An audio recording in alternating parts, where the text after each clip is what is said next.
Stand-up comedy is a full-contact sport. No pads, no whistle, and definitely no instant replay.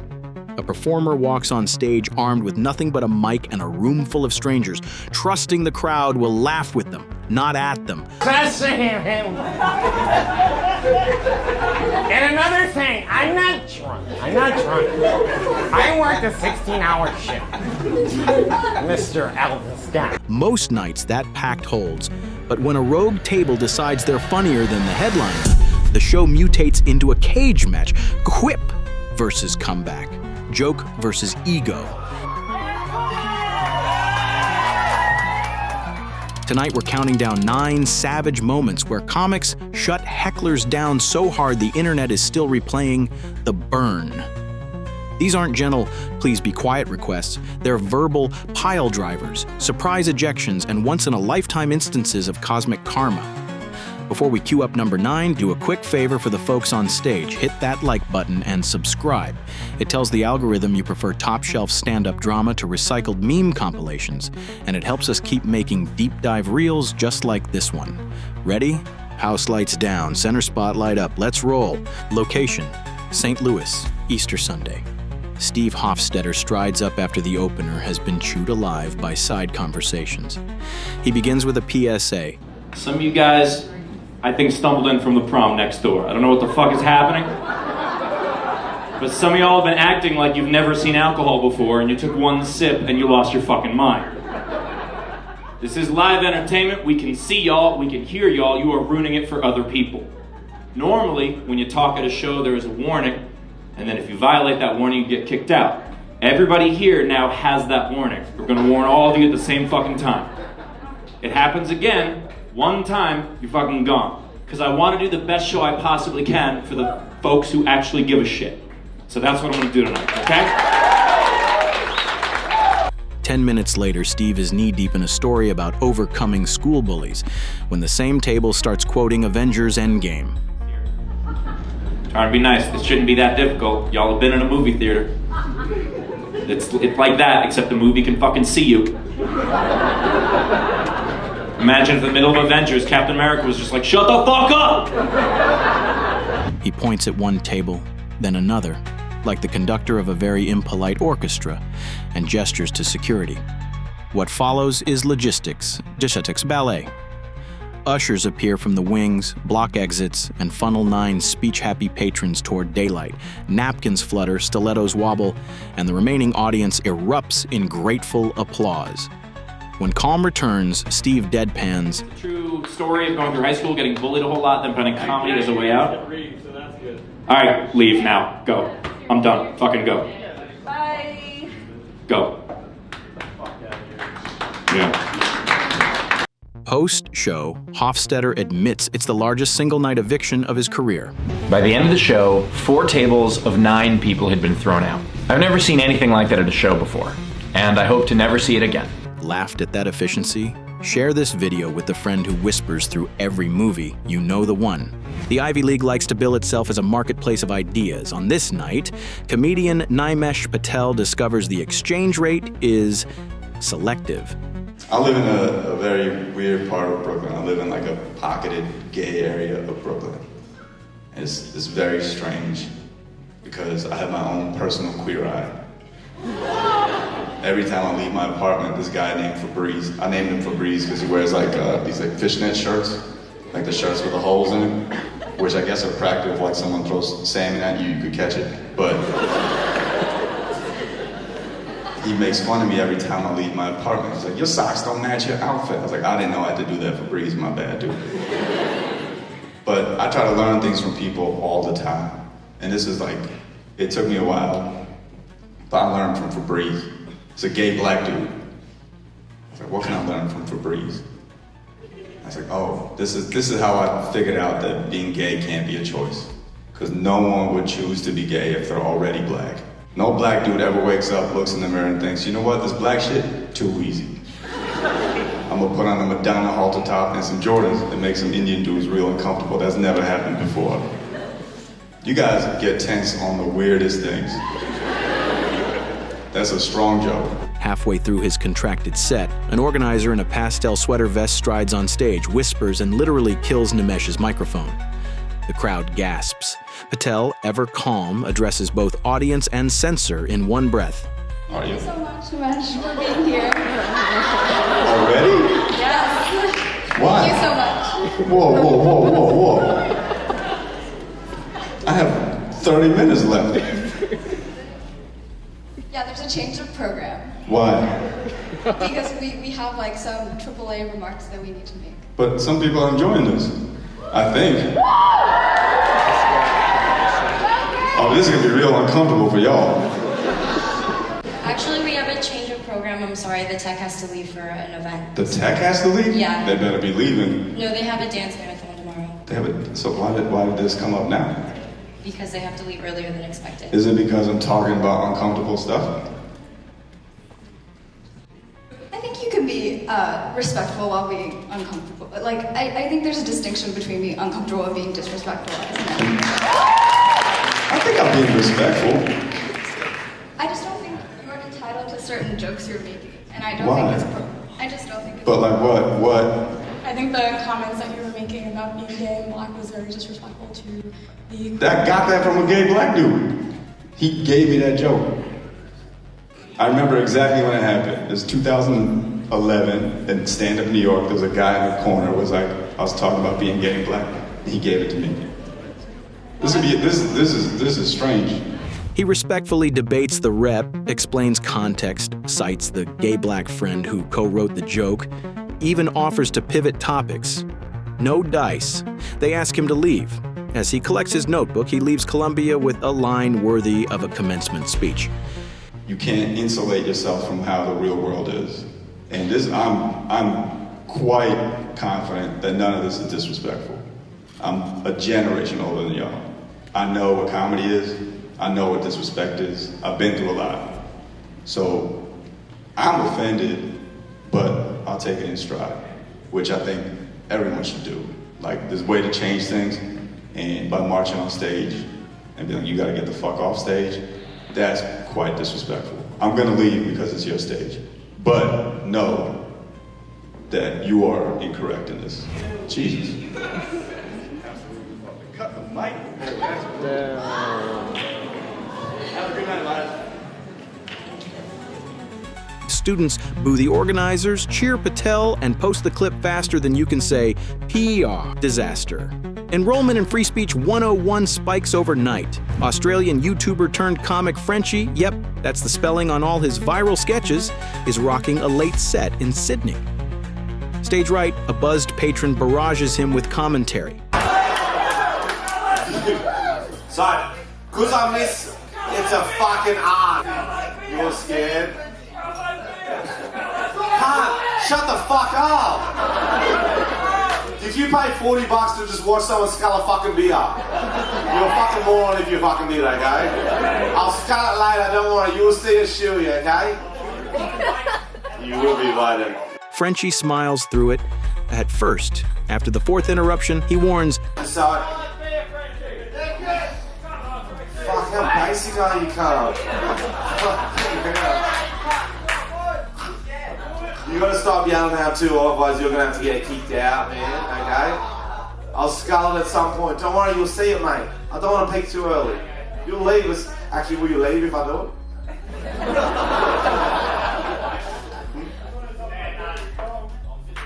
What? Does anyone... I don't speak meth, bro.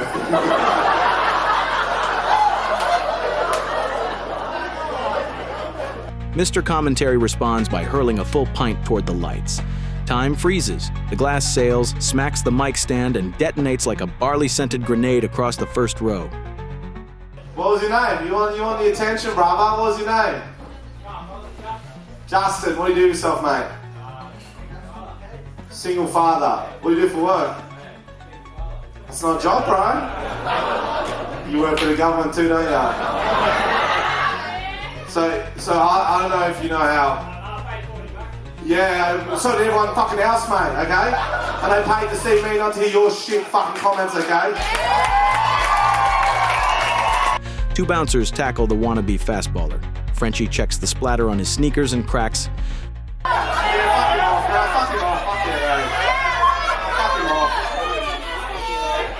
See you, Jazzy. See you, Jazzy. Fuck it, actually. I got no time for this. Good call, good call.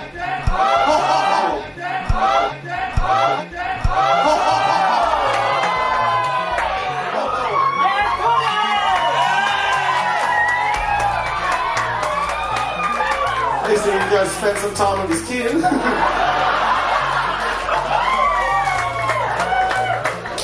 The audience roars relief. Pint Boy exits sans refund, and Frenchie wraps the set sticky but unbowed. He wasted a drink too. He's not getting that money back. Like $40 for this one, you don't want to turn it off! Regional road warrior Wayne Johnson, a Midwest lifer who's seen every flavor of drunk, opens a Saturday midnight slot. Ray, a tank top titan with the posture of a bar stool, heckles an early punchline about childhood. Wayne retorts. Ray climbs the lip of the stage and shoves him. The room inhales as one. Wayne's eyes narrow, voice flatlines. Ray, have a seat. Ray, have a seat. Ray, if you put your hands on me again, you're gonna fucking regret it. Okay? Go sit down. Go sit down. Go sit down. Ray, go sit down. Start the fucking show, asshole! Bring on the next comic, right now, and stop making fun of me! You do that all by yourself, Wayne. No! You do that all by yourself. You lied to me! Throw a tantrum. I'm a 60-year-old baby. I don't get my way. Listen! I don't get my way. Are you gonna start shooting me right now? What'd I tell you? What'd I tell you? Come on! He put his hands on me once, he was going to do it again. Set salvaged, legend secured. Denver attorney-turned-comic Troy loves a smart audience spar. But tonight, a man who claims Ukrainian roots and then Russian nobility decides Walker's Putin riff is treason. Where are you from, sir? Russia. Oh, shit. Or as we call over here, Ukraine. You're from Ukraine? Sit down, Russia. He stood up immediately. You stay seated. That's why you lost your fucking country.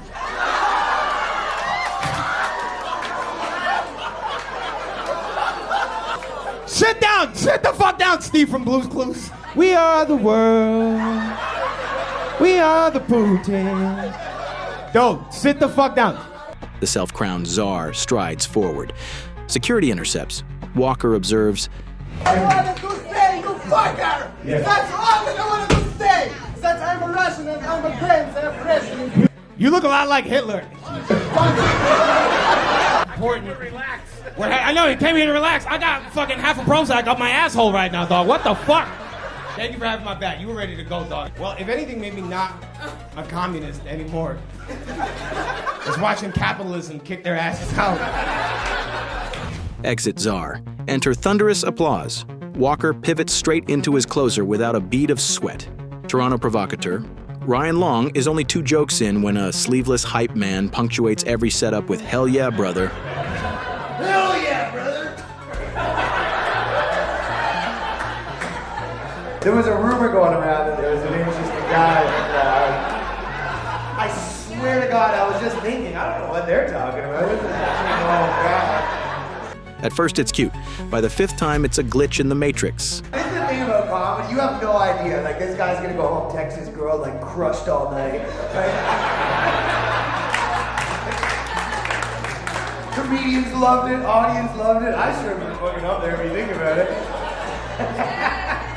Hell yeah, brother! Long leans in. He's already repeating material, like this. He's like, hell yeah, Chris, the first time. You and Mike are like, that's pretty funny though, that they're like, alright, you gotta get up, and he's like flabbergasted.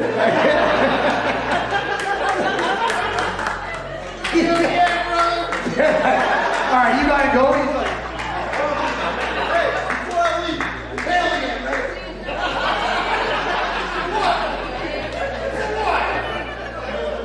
that's the dude that's been like stealing from work for like fucking 10 years.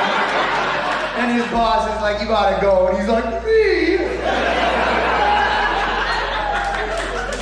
Of all people. Ryan flips him into material, dubbing him a living laugh track stuck on a single button. Security finally escorts Captain Catchphrase out, leaving his friends mortified and seated. I'm pretty sure his friends stayed too, which is even better. That's the best though, because when he left, he's like, all right, guys, we don't need this club anyway.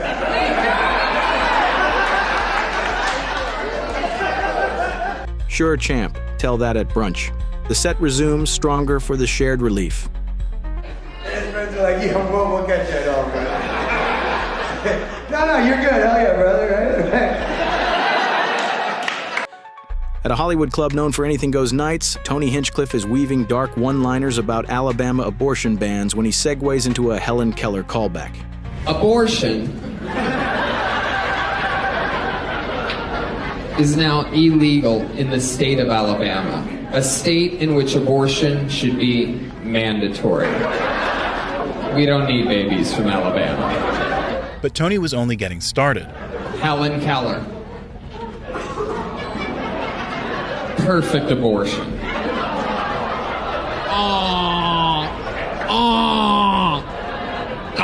This is the sound I make when I want the person next to me to think I'm a good person. A woman halfway back gasps, stands, and announces. That we live in. What? Do what? Tease kids with special needs. She was blind and deaf. Tony, unfazed, points out Keller has been gone since 1968, and being deaf and blind wouldn't register the bit even if present. Yeah, you know she's dead, right? Are you aware of this? Oh, okay. Do you know that if she was alive and in this showroom here tonight, she would have no idea what I just said about her? And yet you're offended? You're not gonna survive the rest of this show, lady. I promise you that. Let me save you some time. The crowd titters nervously. The heckler declares she taught special needs kids for 14 years. Tony shoots back. Well, why don't you do it anymore? You got sick of those dumb bastards? How dare all of them enjoy themselves out at a comedy show? You're right, you miserable f***ing wretch. She doubles down. Tony triples. He imagines the poor friend who invited her, wonders if the ticket came with a emotional support coupon, then finally suggests she excuse herself before the rest of these jokes give your blood pressure a sequel. I feel bad for that guy. That must be her one friend in the world. That poor guy. Probably works at a department store she was at. Tried to be nice. Hey, you want to see a comedy show? Friendly gay guy. Then she snaps right out of it on a Helen Keller joke of all things. She storms out teary-eyed. Tony sends her off with Mall Santa cheer. Oh, there she goes. Remember, I kicked you out. This wasn't your choice. I told you to leave. New York storyteller Gianmarco Soresi, pronounced Gianmarco Soresi for future hecklers, is mid-crowd work when a chatty patron named Jeanette decides she's co-headliner. Is this you? Yeah. Are you alone at this table?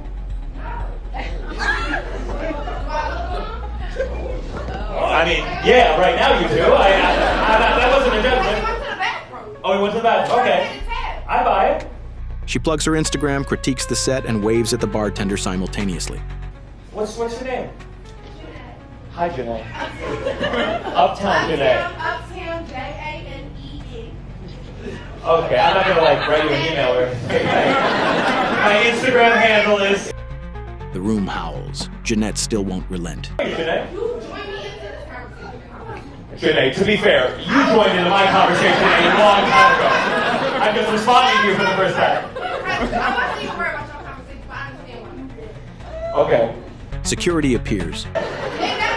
Janae, we cannot do this the whole fucking show. It's fun. We're having a nice time. Bitch, you saw me the whole time! How could I call security on you? What? You think I got like a fucking secret button on my bottom of the stool? Gianmarco whispers, "Code red" at the self-promotion station. Someone take care. We got a code red over here. Listen, don't let her see me. As she's guided out, her returning date sees the commotion and U-turns back to the bar. Gianmarco tags him. I paid you something to see you tonight. You did? Yeah. Why? I appreciate the money. I'll call you on. Thank you. I'll find you. Not enough for those. They had not enough time. Set saved, Instagram handle forgotten. Boston's volcanic export Bill Burr is taping a special on relationship double standards. I said you shouldn't hit a woman. I'm just saying, how come you can't ask questions? You can only ask questions about what the guy did. You can never ask about the woman. Why is that? Mid-rant, a woman stands, crosses camera sight lines, and yells, Why is that? What is that? What does answer him right mean? What does that mean? Burr pauses, tracks her zigzag to the aisle, and unleashes a textbook dismantling. Are you the idiot who got up halfway through the special during the bit and you're like walking around like I'm not taping a special here? What's wrong with you? What's wrong with you? He chronicles her infraction, strolling during a filming, missing half the previous joke, barking an incoherent command. Had to ignore all of that, and now you're gonna like yell out, and not only that, yell something that makes no sense whatsoever. Answer him! Answer him! He asks if she thinks the world is her couch, and the theater remote is lost under a cushion. She sputters. The audience leans in. Burr lands the haymaker. Every special I do, there's always one talking about hitting women, sweetheart. And I think you just added another reason. Jesus Christ. I love this. I'm not even in a relationship with her, and she's nagging me. She melts into her seat now, permanent scenery. Bill resets his mic, tosses a grin, and crushes the next 20 minutes. The clip later dominates Reddit as a masterclass in heckler management. 9 comics, 9 frazzled interrupters, 1 golden lesson. Respect the mic or become the joke. Whether it's a flying pint glass, a royal delusion, or a censor in cardigan drag, each scenario proved crowds would rather hear crafted material than unsolicited commentary. And when a heckler crosses the line, a seasoned comic can turn that chaos into the night's biggest laugh. Got a personal war story from the front lines of live comedy? Drop it in the comments. We cherry-pick the spiciest tales for future countdowns. While you're there, tap subscribe so you never miss an onstage meltdown, and slap the like button if poetic justice is your jam. Thanks for keeping the laughs loud and the interruptions rare. Tip your servers, tip your comics, and remember, if you want the spotlight, book an open mic, don't hijack someone else's show. See you in the next one.